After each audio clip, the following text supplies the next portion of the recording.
শুভ সকাল 7:30 বাজে। দেখেন সকালটা কি সুন্দর দেখতে। শরতের সকাল কার কার পছন্দ বলেন তো? আমার তো গোটা শরৎটাই পছন্দ। আমার পছন্দের ঋতুর মধ্যে শরৎকাল আর বর্ষাকাল পছন্দ। আমার এত পছন্দ ছোটবেলা থেকে, শুধুমাত্র এই যে সাদা সাদা মেঘ, মাঝে মাঝে একটু হুটহাট করে বৃষ্টি পড়ে, এটার জন্য আমার বেশি পছন্দ। চারপাশটা দেখেন কি সুন্দর চকচকা ঝকঝকা, দেখলেই মন ভালো হয়ে যায়। সব জায়গায় দেখাতে দেখাতে আমি চা জল বসিয়ে দিয়েছি। সকালবেলা উঠেই আমার শাশুড়ি মা স্কুলে যান, তাই আমি চাটা করে ফেলি, আর বাদ বাকি উনি ওনার টিফিনটা করে নেন। দিগন্ত অত সকালে ঘুম থেকে ওঠে না, তাই আমরা তিনজনেই চাটা খাই। তো আমি চাটা বসিয়ে আবার দেখাচ্ছিলাম যে বাইরেটা কি সুন্দর, মানে সামনে যে কচুরি পানাগুলো দুদিন পরে ওটাও ফুল আসবে, তখন আরো সুন্দর লাগবে। আর এই সাইডটায় আছে কাশবন, সেই কাশবনগুলোও হবে। তো চা জল ফুটে গেছে, আমি চা জলটা বসিয়ে দিয়েছিলাম। চা জল বসাচ্ছিলাম আর চারপাশটা দেখছিলাম যে এত সুন্দর। আসলে সকালবেলা উঠলেই মন মেজাজ খুব ভালো হয়ে যায়। আমি অবশ্য সচরাচর উঠতে পারি না, খুব ইচ্ছে হয় যে আমি যদি 5টার দিকে উঠতে পারতাম, 5:30টার দিকে, তাহলে সকালটা আরও বেশি সুন্দর করে উপভোগ করতে পারতাম। কিন্তু সেটা আর কি করে হয় বলুন, ঘুমোতে ঘুমোতে অনেক লেট হয়ে যায়, কারণ কিছু এডিট থাকে, কিছু কাজ থাকে, সেগুলো সামলাতে সামলাতে সকাল হয়ে যায়। তো আমি চাটা নামিয়ে ফেলেছি। আমি আসলে একদিন কি হয়েছে জানেন, এই পাতিল ধরে চায়ের কাপে ঢালতে গিয়েছিলাম, তখন আমার হাতে পড়েছিল। সেই থেকে আমি আর এইভাবে চা ঢালতে চাই না জল। তো ওইভাবে মগ ভরে ভরে সব কাপে দিয়ে দিই, সে যতই হোক না কেন। আমি আর রিস্ক নিতে চাই না। তো আমরা হচ্ছে র চাটাই খাই, আমাদের সবারই ফেভারিট র চা, চিনি ছাড়া। চা রেডি করে দিয়ে দিয়েছি। মা বলছিল কি কি রান্না হবে, সেগুলো আমি করে ফেলি।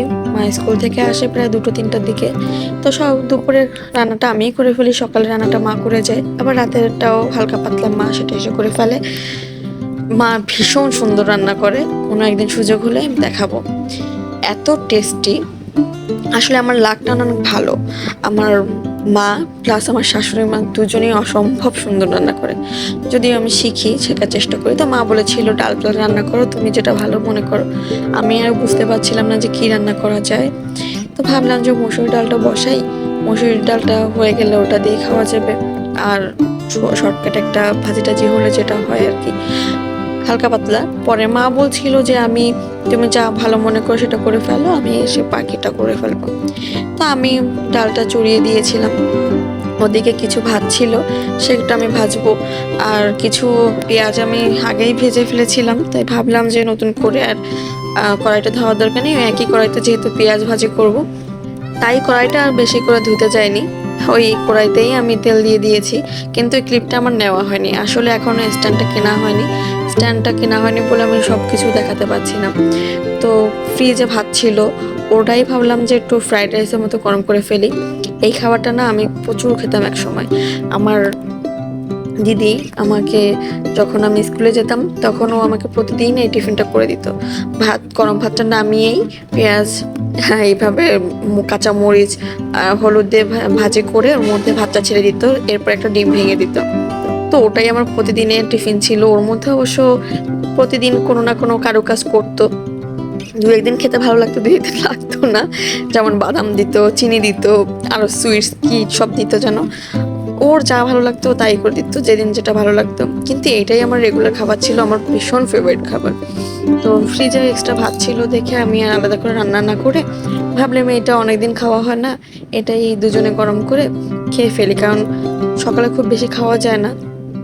ও আবার অফিসে বেরিয়ে যাবে, সেজন্য হালকা পাতলা এইভাবে কিছু একটা করার দরকার ছিল। কারণ রুটি সকালবেলা আমরা দুজনেই খেতে পারি না, আমাদের প্রচণ্ড অ্যাসিডিটি হয়। এজন্য হালকা পাতলা কিছু একটা খেয়ে নিই, হয় পাউরুটি খাই অথবা একটু ভাত খেয়ে নিই, এই আর কি। তো দেখতে দেখতে আমার ভাতটা প্রায় ভাজা হয়ে যাচ্ছিল।